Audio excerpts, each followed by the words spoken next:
All right, we are back. Blake is here. Hello, listeners.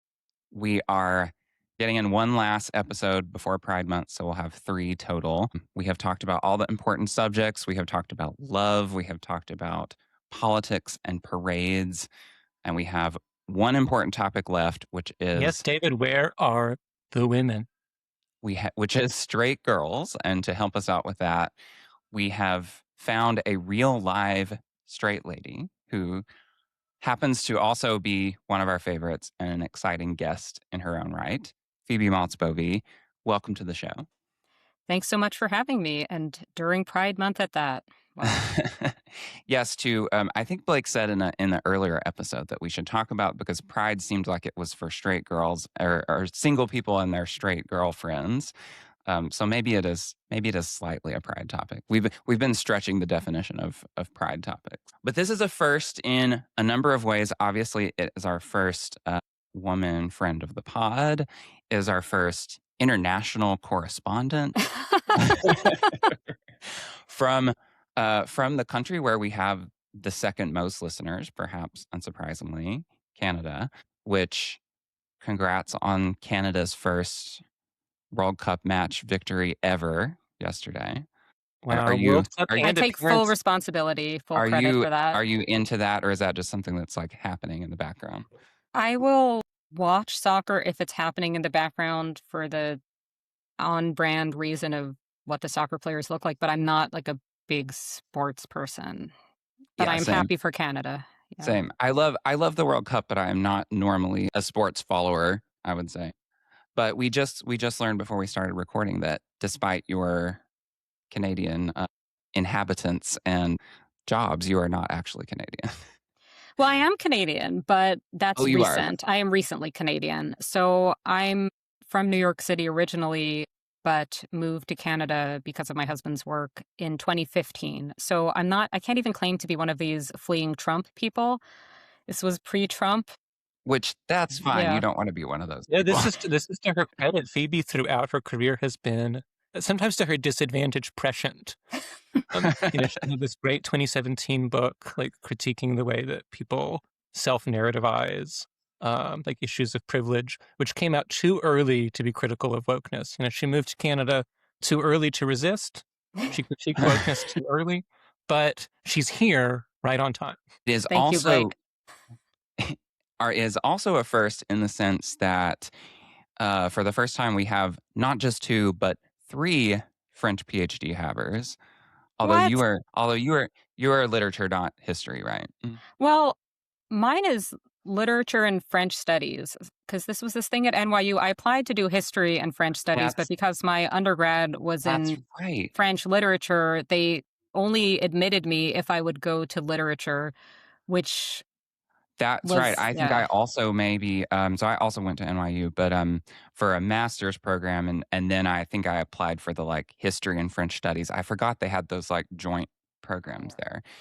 And you did a very cultural history like dissertation. It was a very like for me like proper historical like familiar sort of thing. Oh, no, I was going to say, like, I had really wanted to do history. And basically, what I learned once I got there is through French studies, I could pretty much do history. The only problem was that I had to then the job associated with it was teaching French language classes, which nobody should have given me that job. That was not like, what's a subjunctive? Like, I know it when I see it, but that's, yeah. I always wanted to teach a French language class just for the hell of it.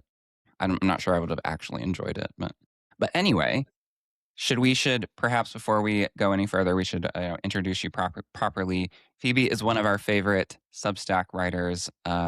She is the co-host of the podcast Feminine Chaos, which is, you might see it think of as our straight lady sister podcast. So I wanted to say it in the episode so that it gets in the AI transcript and Spotify links us together. So it will say, hopefully when people go to their Spotify homepage, it will bring up your podcast and it will say, for listeners of Off Christopher Street, and maybe your audiobook too, which we've had it do that for other guests. Anyway, where was I? She is also opinion editor at the Canadian Jewish News, a columnist for the Globe and Mail, and most importantly for what we're talking about today, the author of the very smart and very funny and brand new book, The Last Straight Woman, on Desiring Men. So congrats on the book. I could not put it down. I enjoyed it very much. I enjoyed like rereading parts of it. Thank you so much. That's such a kind introduction. And I had the same thought actually listening to your podcast. I was thinking like this is if Kat and I were gay men, basically. Like, yeah, like I Oh, feel like good. it felt familiar, but with that twist. Yeah. I should just add my own little plug. Like I don't want to overpraise Phoebe because then the episode will perhaps not live up to the following promise. But I think like she's one of my favorite writers. Like I love her prose style, and she's someone who somehow was not ruined by grad school, by like the academic training, which teaches you how to write really badly and defensively and complicatedly. And like there's so much bad kind of blogging era and more recent Substack era, like trying to be breezy, personal, fun writing about contemporary culture. But Phoebe is one of the very few people who I think actually does it in a cool, fun, smart way. Like Thank you. I was I, worried I you would would love. say that I wasn't breezy at all and that that's what I bring that's different. Just lack of um, breeze. I am curious though, like I was reading on one of your old posts, I think the other day, because you linked to it. Why, how that came about? Like, was it because you were already blogging or already like writing, doing public writing before or during grad school? I kind of see that divide where like people are, even if they're not bad writers, but like academics who want to do that, but they just kind of don't get the discourse or don't get like how to do it. And for me, it was a very obvious because I worked in journalism and I just kept doing that the whole time I was in grad school. So that made sense. But I'm curious how that is for other people. Like, is it? Yeah. Well, for me, it was that I started with opinion writing. I was a columnist and the opinion editor at the Chicago Maroon at the University of Chicago's undergrad paper. And at that time, I also started a blog, and that was always just kind of going in parallel and was always the thing I was more interested in. So I got a PhD in French basically because doing so meant that I had a stipend and could live in New York and not worry about like health insurance and a sort of pretty basic but not nothing salary, so I could just write on top of that. And then the writing was always what I wanted to do. It just took a really long time to kind of fully switch over. So that was the only thing I was doing. But yeah, yeah. But I think it helped though in terms of just like close reading things, even if what I'm close Mhm. reading are a lot of TV shows and so forth. But yeah, during grad school, I would do things like watch The Hills. You know what I mean? Like I wasn't necessarily I may not have been the best grad student in that regard. I'm a huge believer in doing journalism first and then also in being a bad grad student. I think that makes the best kind of the, be- the best like non academic PhD haver writer. Phoebe is, in fact, one of our great writers on TV. Like, anytime you write about Frasier, I am there for it. And I was delighted David sent me. So somehow I was supposed to get, but did not, like the galleys for your book. So I've only read, like, the most relevant gay stuff that David was sending me. But you have a recap of Natalie on the Facts of Life, which I hadn't thought about in years and years, but was so perfect. Like even just this little paragraph on like Natalie and Blair's relationship on the Facts of Life and what becomes of real life Natalie. Like the way that Phoebe writes about old TV, what happens to people from old TV is just delicious. Thank you. And you can get a galley. I'm sorry. I don't know why. I will follow up. I Sometimes this know I also happens. I And I that can was just like email you also PDF. But yes, that's sorry, the galley thing is frustrating. But yes, Natalie from the Facts of Life, definitely not somebody I'd given that much thought to. And then suddenly for this book, I feel like I know everything about the character and the woman who portrays her. somehow I think at least once a year about this wonderful episode where she accidentally buys a bunch of bongs. And this was like 85, 86 or something. This was like, like Nancy Reagan had called up Mhm. the writers and said, you need to address drugs. And poor Natalie got sucked into a world of massive bong hits. Well, should we? I want to talk about some of the stuff in Phoebe's book, but I don't want to jump into it before we have people have any idea like what it's about or what we're talking about. Blake, I actually have come in deliberately not knowing when this essay was published that we're going to talk about today. I know it looks like it's one of the 70s covers. Yeah, so we're here to talk about yet another PhD haver who branches into journalism, Seymour Kleinberg, who in the October-November 1979 issue of Christopher Street dared to ask, can women and straight women and gay men be friends? The answer is yes, kind of. So Kleinberg, we've talked about him before. He's born in 1933, so he's like middle-aged here. He's in his mid-40s. And the cover has gay men, has a gay guy, women in various, stabbing each other in the back, hanging out, husband being sort of a third wheel, like all the scenarios. And then Kleinberg in the article is going to walk us through like his own life and some experiences he's had with women. I was telling Phoebe, this really reminded me of the way that many Sex and the City episodes have this sort of mise en abîme where Carrie is both writing an essay about and addressing in her real life some bullshit question. Like, I don't know what we should call these things, but like, can women in their 30s be friends with women in their 20s? You're what you said in your email, the great nonsense questions. I liked that. Well, it's preceded with the I couldn't help but wonder, right? Yes, I could not help but wonder, which is could what not they help should but have wonder. called this deal. So yes, we have talked about, just for reference, we have talked about Seymour Kleinberg in the masculinity episode in the past. It's perhaps like relevant background that, I don't think it comes out. So this is more about his personal and psychological experience. But maybe one important thing to keep in mind from the past episode was that he's very like optimistic, or his kind of vision of gay politics is an alliance between gay men and women, which, perhaps all women are feminists, but he's very much, and I think this essay kind of gives like a psychological dimension to like who he is as a person. He's like kind of he's not really a liberated gay. He's kind of like still angsty about it, and maybe he's a New York Jew who's been in psychoanalysis for many years. So, Yes. he can only be so relaxed. Yes, and so his, what he thinks, and maybe the background of some of what he says about gay men and straight women is that this kind of friendship is they're both oppressed by men. This is a possibility of this kind of alliance, or this is the way he seems to want to be a gay. He really hates later on he really hates the macho, gay clone culture. And he likes this kind of 60s androgynous deal of going beyond gender and beyond gender roles, and sees that as kind of the basis of a possible political alliance between gay men and women. But we have already had a lot to say about what we think of Seymour Kleinberg as a writer and thinker. So Phoebe, I'm very curious to hear, like, just what was your first reaction to this, to reading this essay? Well, I had no preconceived notions of who Seymour Kleinberg, did I say this? Yes, Seymour Kleinberg is or was. Which is great. We love that. But he passed in 2020. He was a COVID guy. A COVID? Oh boy. Okay. Then I will assume I can speak without him listening to this. So I mean, it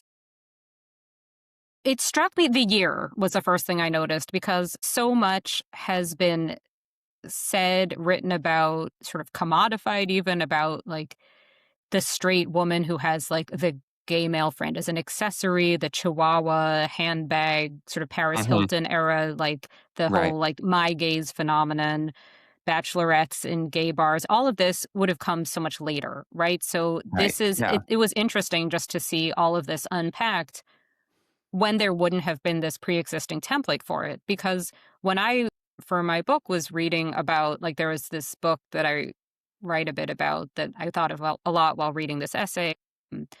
It's one of at least two books called Girls Who Like Boys Who Like Boys. The book I'm thinking of is from 2007, and it's sort of, even then, it all felt kind of like a new topic. In the 90s, it felt like kind of a new topic. So then to see this from even earlier, sort of presented as like, imagine this as a thing to think about, was interesting.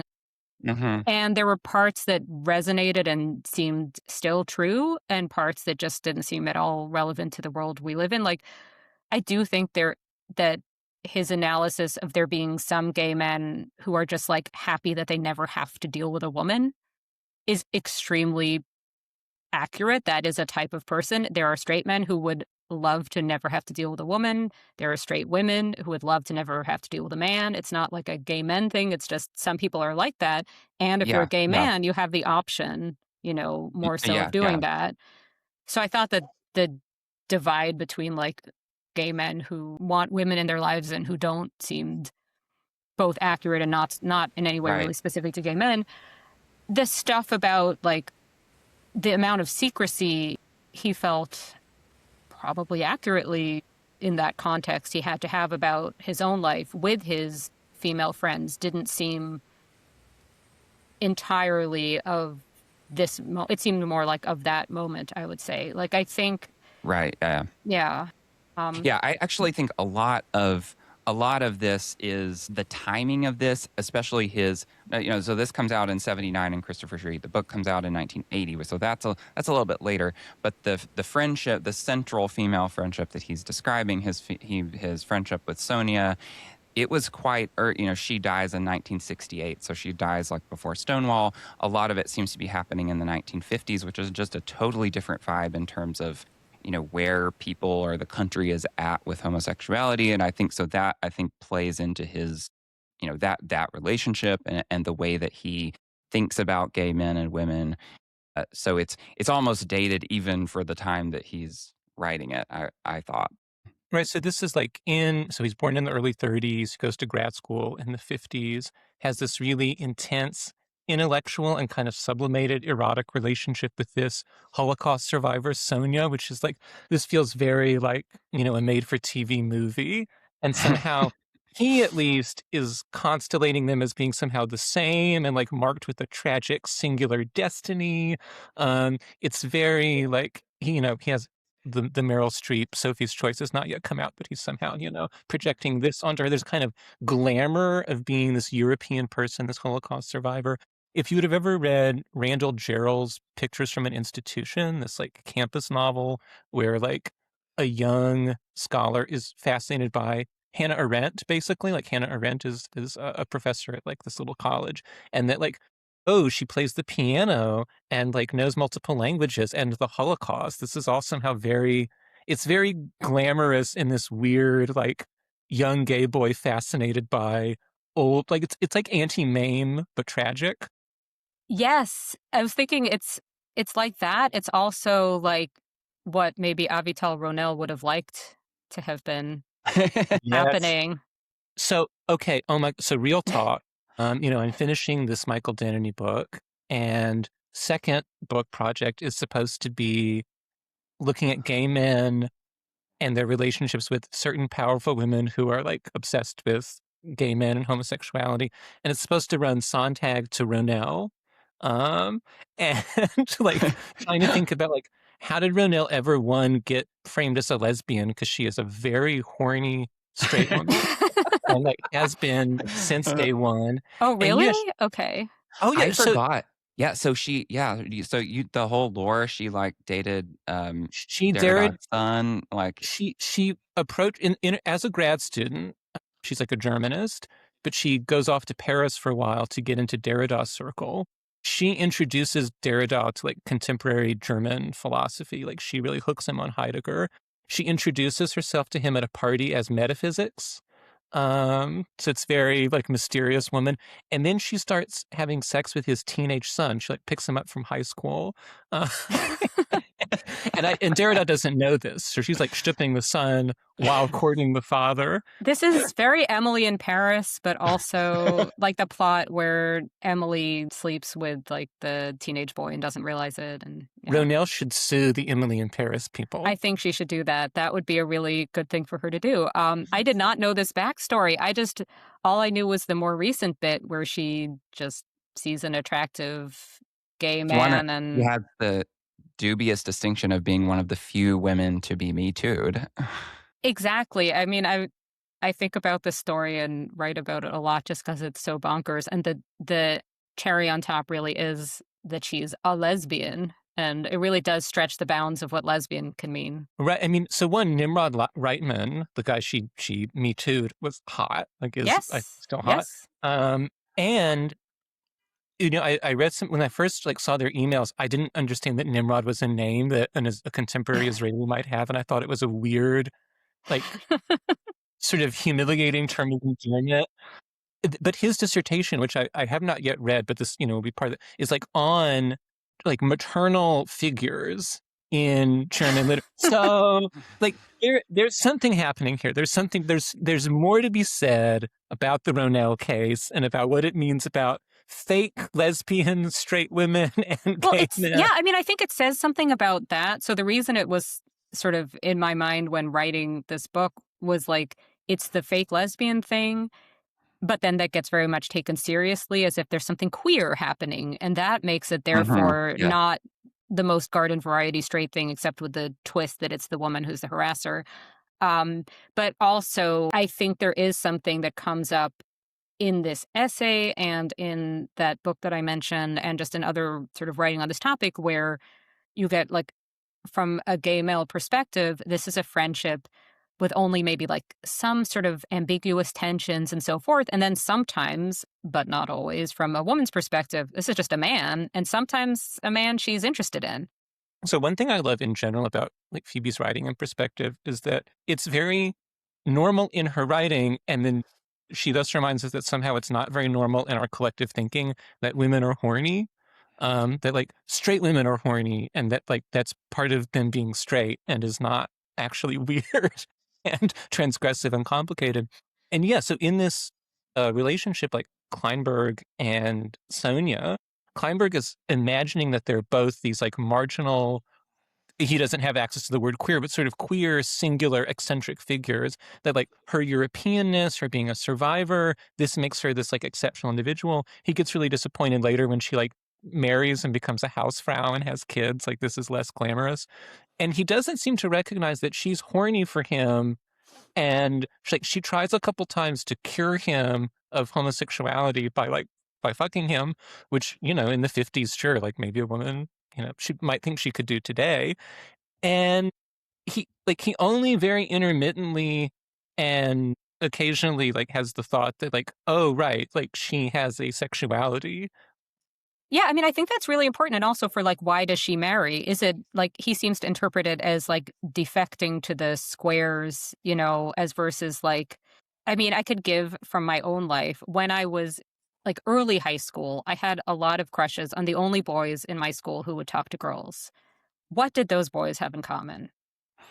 I didn't get anywhere. I was also 14, Yeah. 15. I wouldn't have known what to do if it had gotten anywhere. By the time I was like 16, 17, that did not interest me anymore. I was more for the ones who would potentially like me back. You know what I mean? And I think maybe on a different kind of time scale, that's what Sonia is experiencing. Like she realizes this is not going to happen with this man. And then she goes for one it will happen with. And it's not that she wants like a conventional life, it's that she wants to get laid. And Mm, that's, yeah.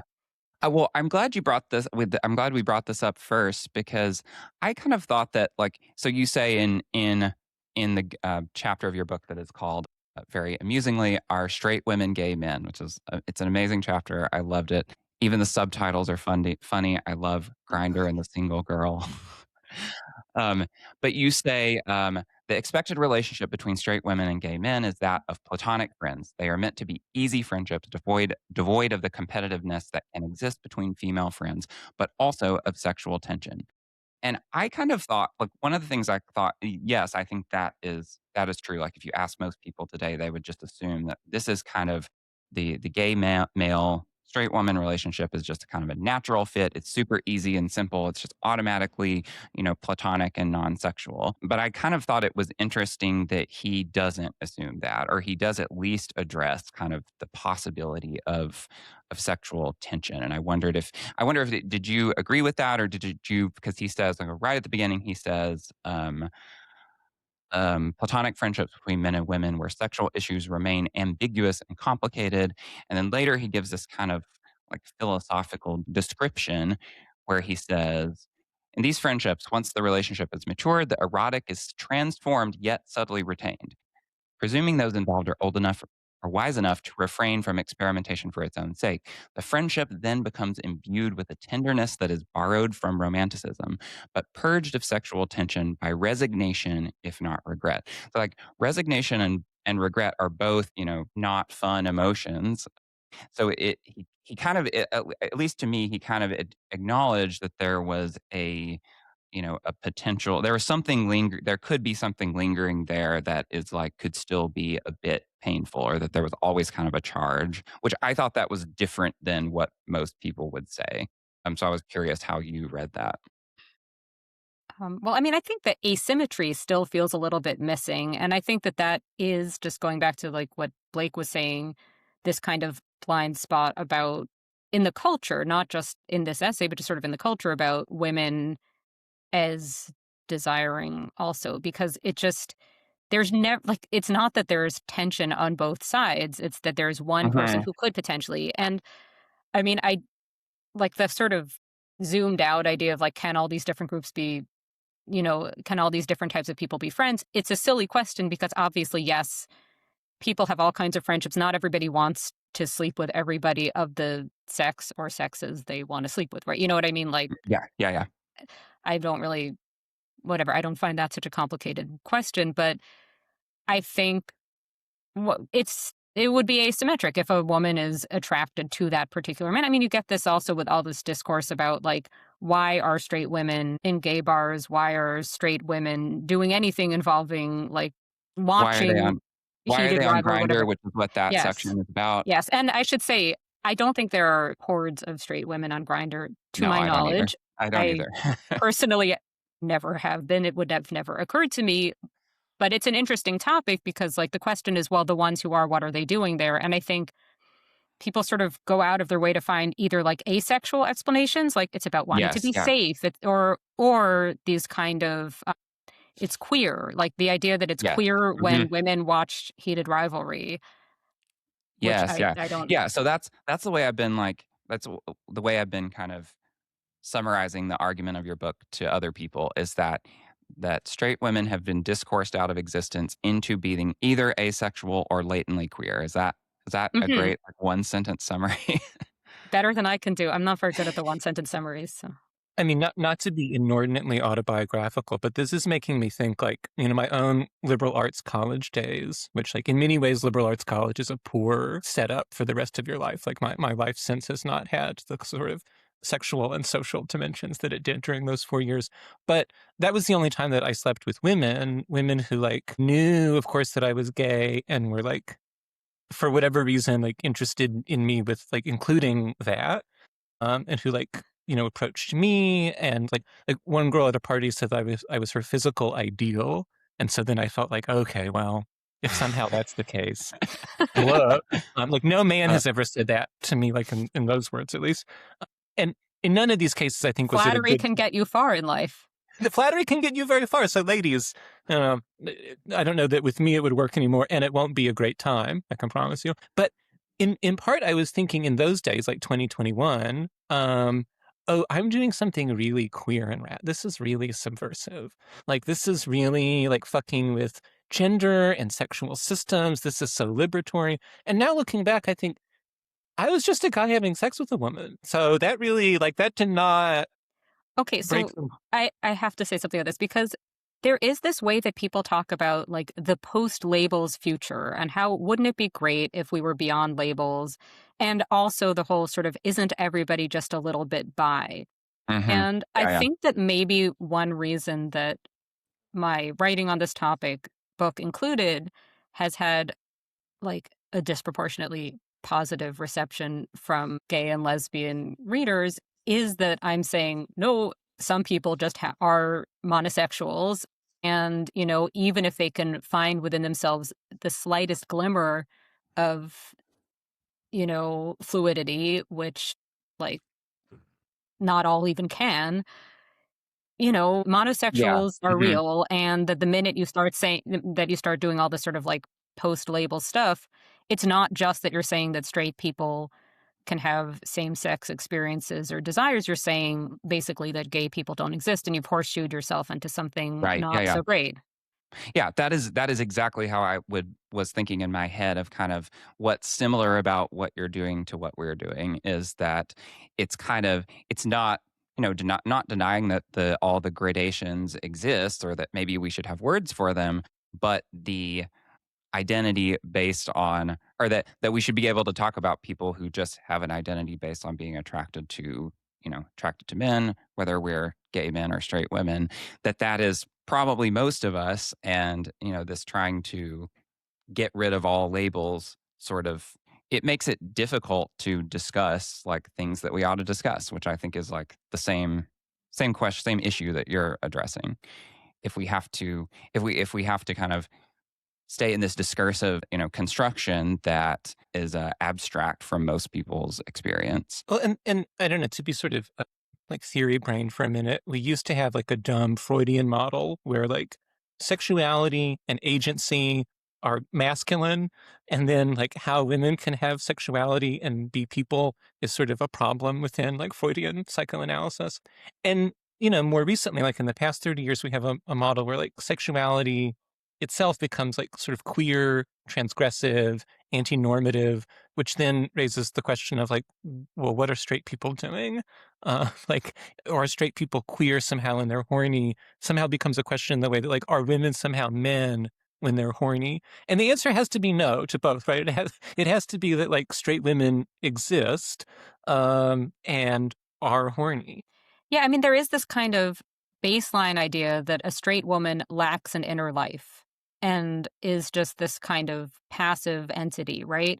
And that's why I talked about this actually with Megan Daum on her podcast, because she's always had sort of more of an affinity for like lesbian culture. And she wrote an essay that got people mad at her a bunch of years ago called Honorary Dyke, where she even like has a relationship with a woman and it just like she's not attracted to women, but she just really, really wishes she were lesbian. I can't Apparently, relate. this is a huge thing. People just wishing they had a sexuality that they don't. Well, apparently, and in all directions. But yeah, so I've never had that. What I did have, though, and sort of tried to explore in this book, is feeling like there's a description of what straight women are like, realizing that's not me, hearing women are not visual creatures, women don't divide the world into wood and wouldn't categories. That's the thing men do. And then thinking like, why do I know who's the hottest guy in the bus if that's the case? Like, am I not a woman? I don't ask this in a like genuine like, but the thing is like I don't feel like something other than a woman. So you know what I mean? Like the whole Yeah, point yeah. is that Mhm. I am, but that's why that's kind of where that chapter in part came from.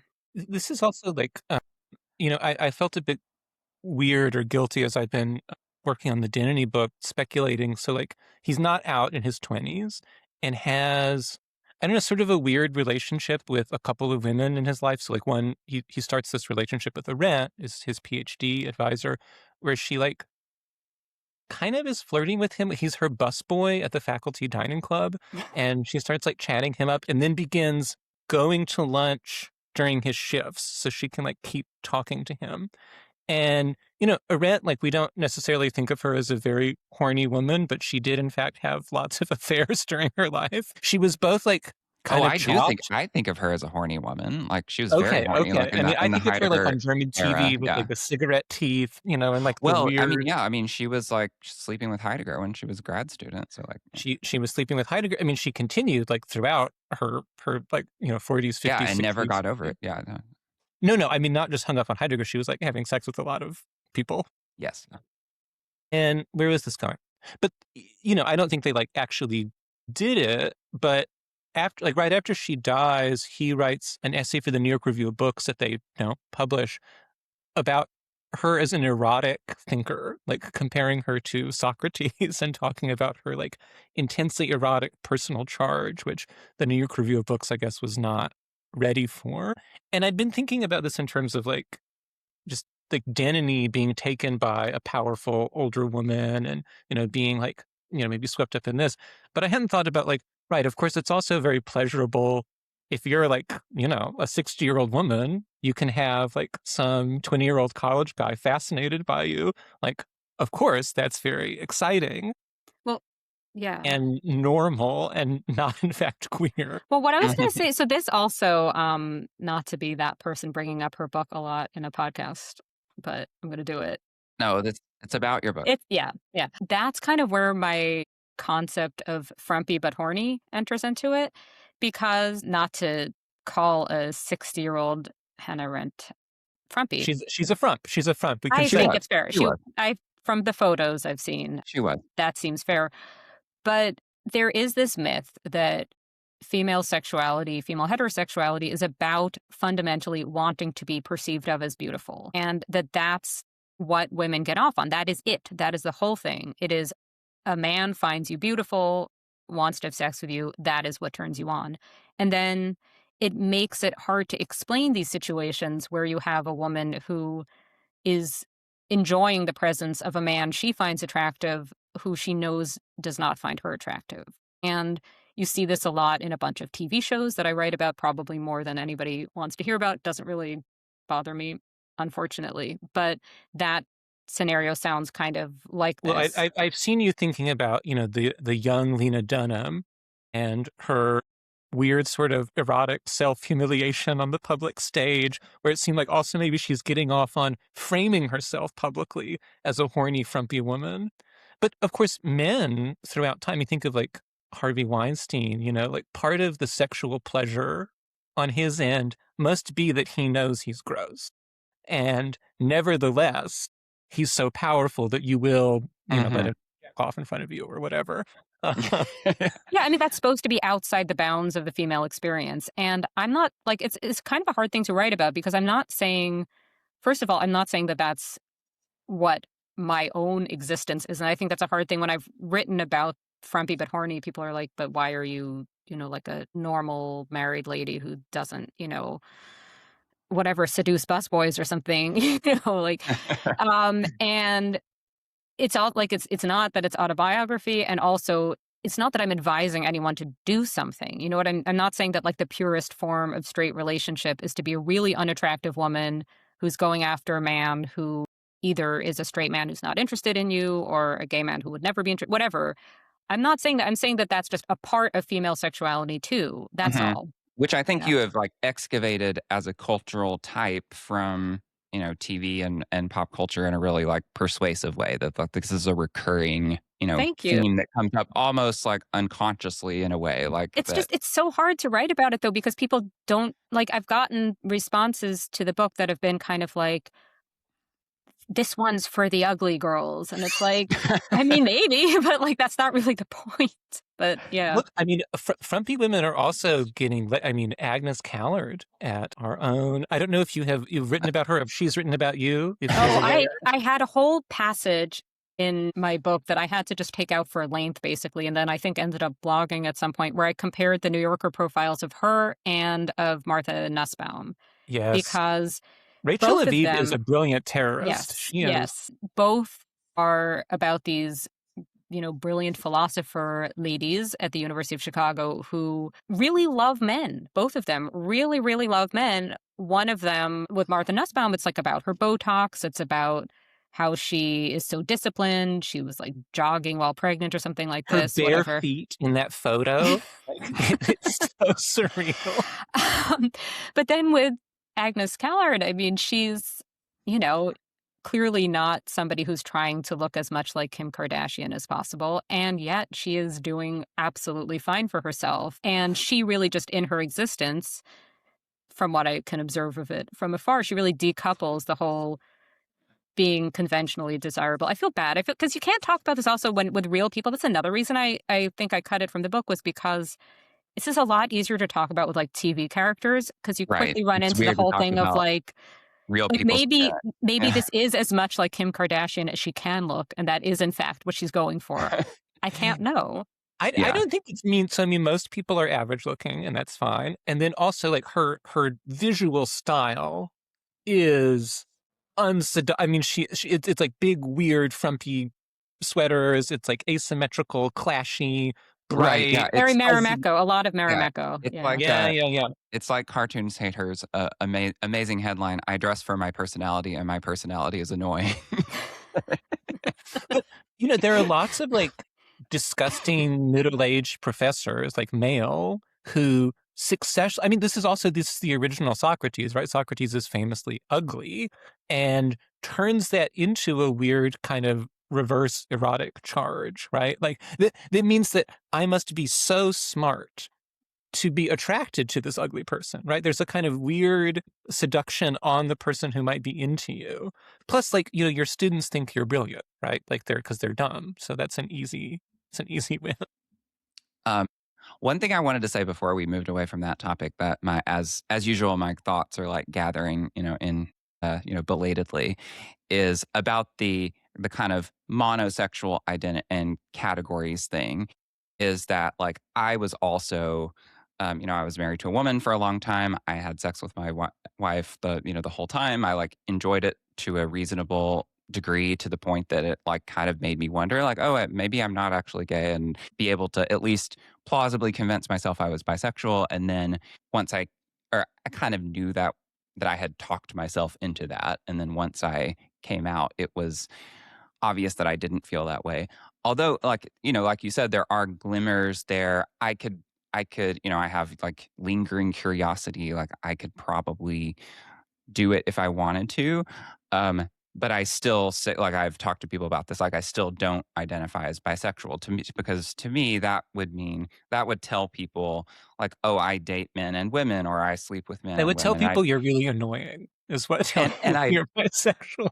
and I don't do that, so I like identify with the category that makes the most sense. But if you say that on gay Reddit, it's like if you look at a vagina, then you're bisexual. Or if you know, like, they completely deny the possibility of like there being guys who are actually straight who kind of get this like side thing for like having their dick sucked, or something like that, which to me is like that's still a straight guy. That doesn't mean he's like attracted to men or wants to have a relationship with them. But this kind of, yeah, which is why I still think like the categories are useful, or the monosexual categories are useful, or that we don't necessarily need to say we're all bisexual. Or even if it's objectively, in reality, there are a lot of gradations, and we could all maybe do some things around the edges that we don't think we're into.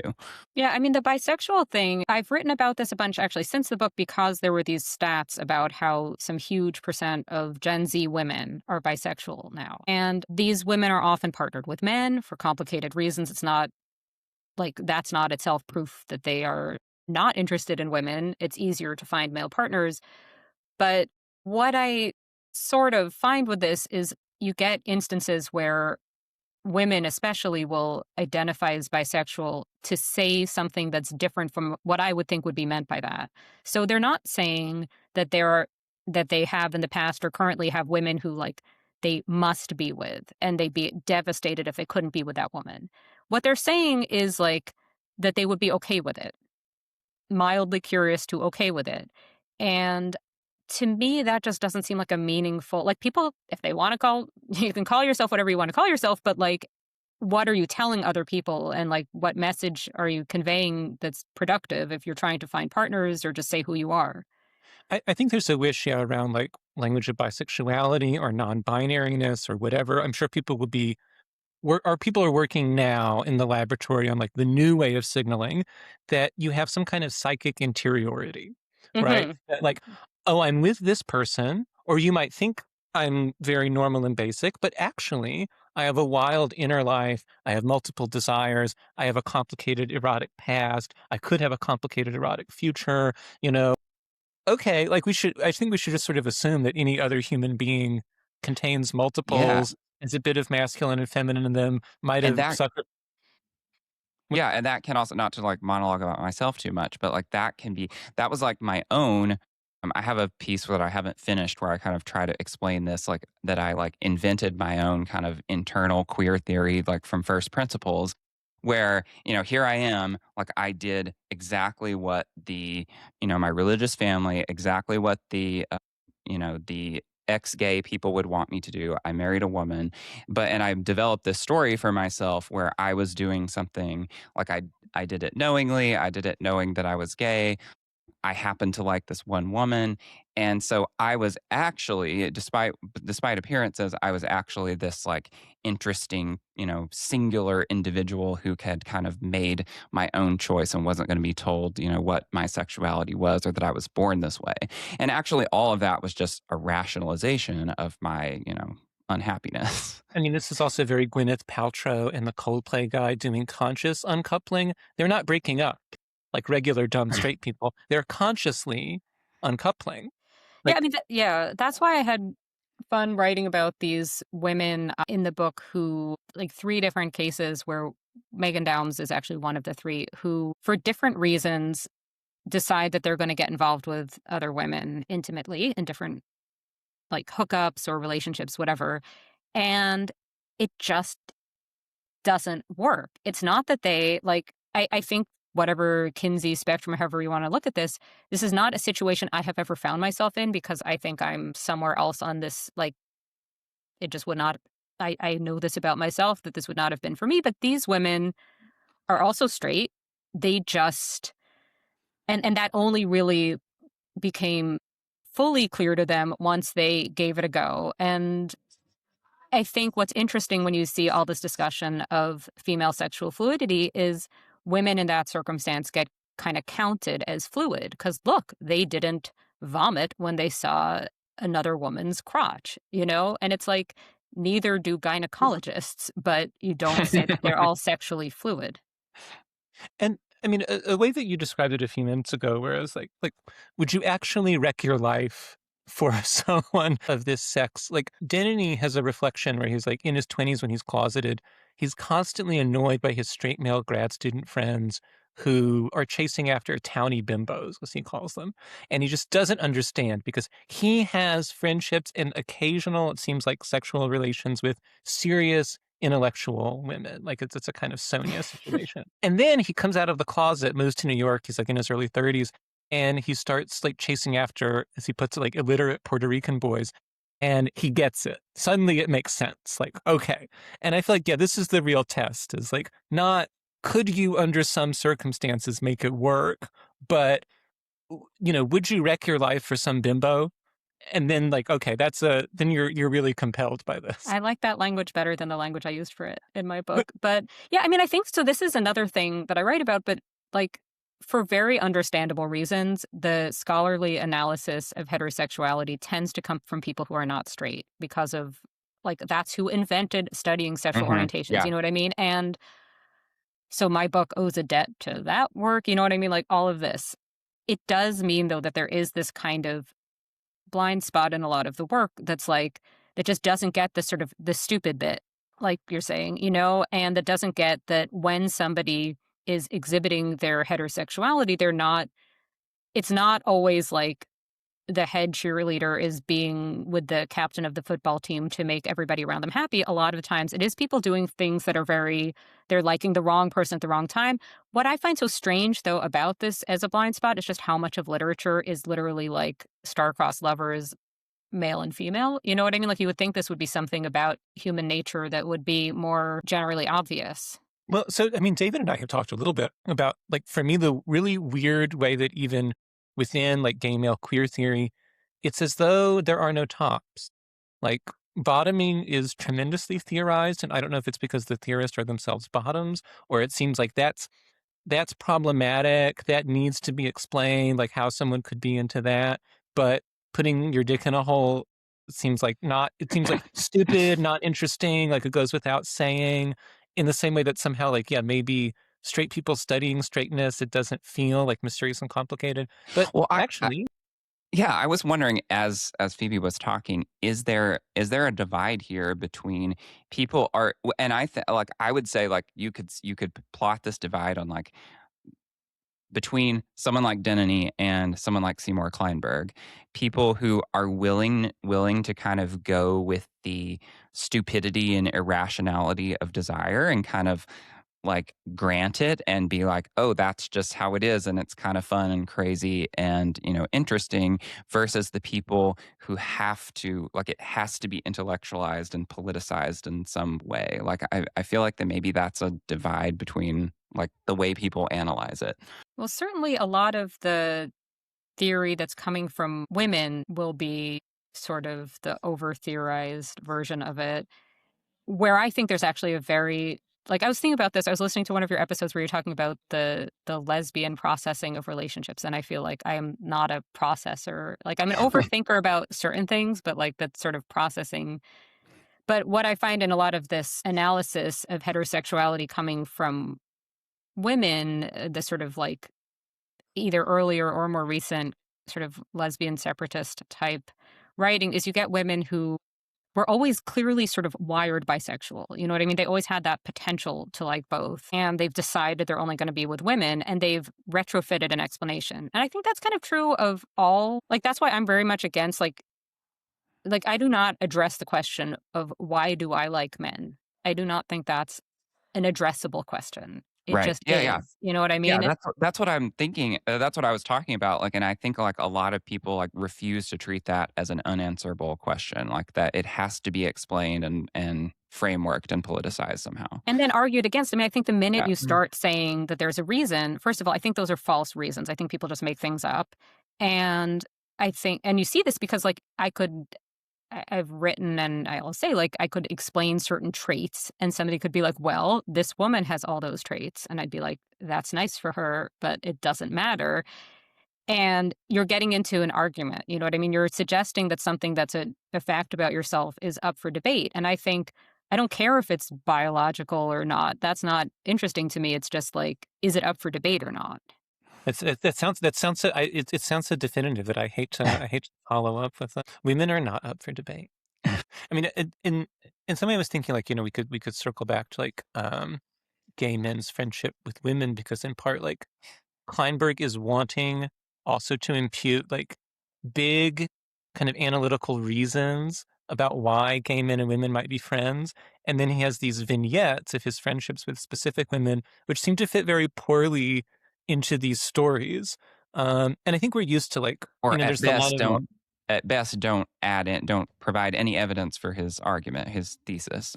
right. I mean, there's the famous Montaigne line explaining why he's friends with like, say Bold or whoever it is that like, he was he and I was I. Like, so there's just this mysterious like one-to-one kind of attraction. But yet, like, I don't know, these friendships across groups, we want to explore, like, I'm drawn to the mother image, or gay men and women are like for political reasons friends, or we're friends because we're both against men, or actually we're both attracted to men, that there's some like broader cultural story that's at work in a particular friendship. And I don't know, like David and I have also like, I don't know if on the pod or just like in private conversation, but recently been complaining a lot that there's this like real power that gender discourse and dating discourse like has over people, where like we can all tell some story about the way the dating market is, the way that like men and women are.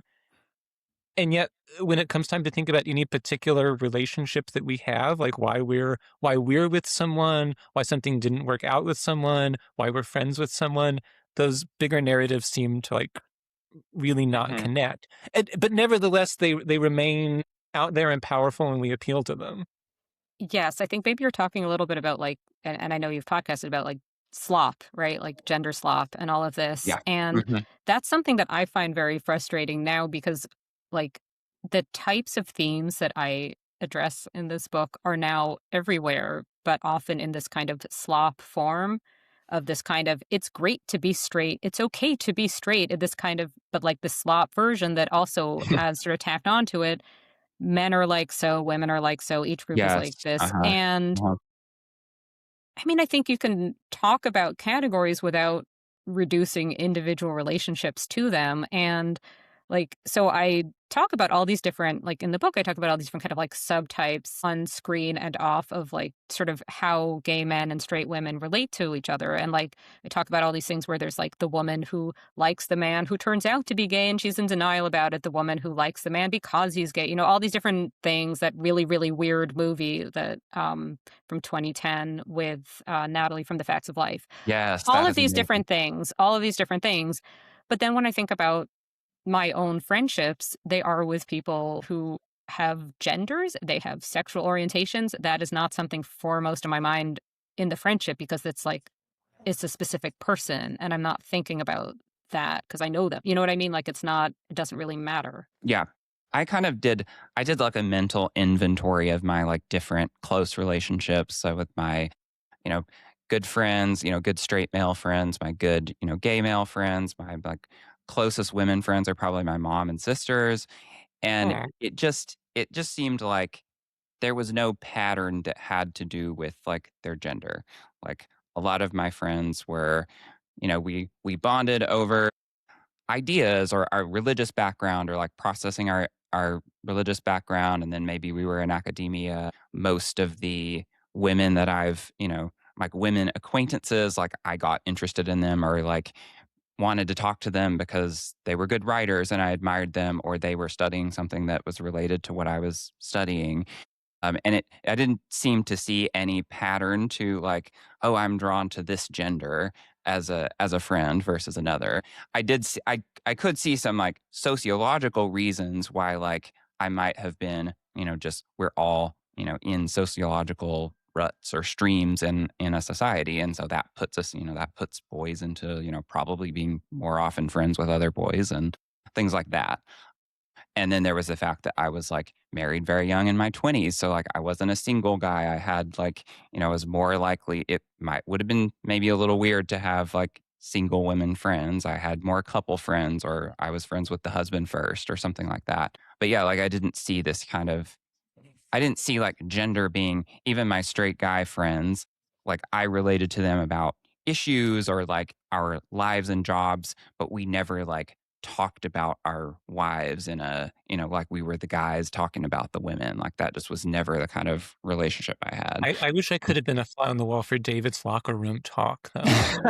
Yeah, I never did locker room talk. And that was maybe partly just because I was like a closeted person, not a whole person. And there was all this part of myself that I didn't talk to anyone about. So I think that was definitely the case. And that maybe since then that has like made me like open up to women more or but I don't know. But still like no particular pattern it seems. There's also something creepy. I mean, this sort of came up in our discussion of Neil and Philip in Lovers, who are very into, I mean, both doing lesbian processing, but also sort of archetypalizing the other. Like, you are being my mother right now, or you are really being like the leather clone, like toxic masculine, blah, blah, blah. You are actualizing like this broader social phenomenon, which seems like a really terrible way to relate to other people. And when we catch people, like I do have like a strong memory in college of like a woman who was befriending me in a way that felt like a gay accessory.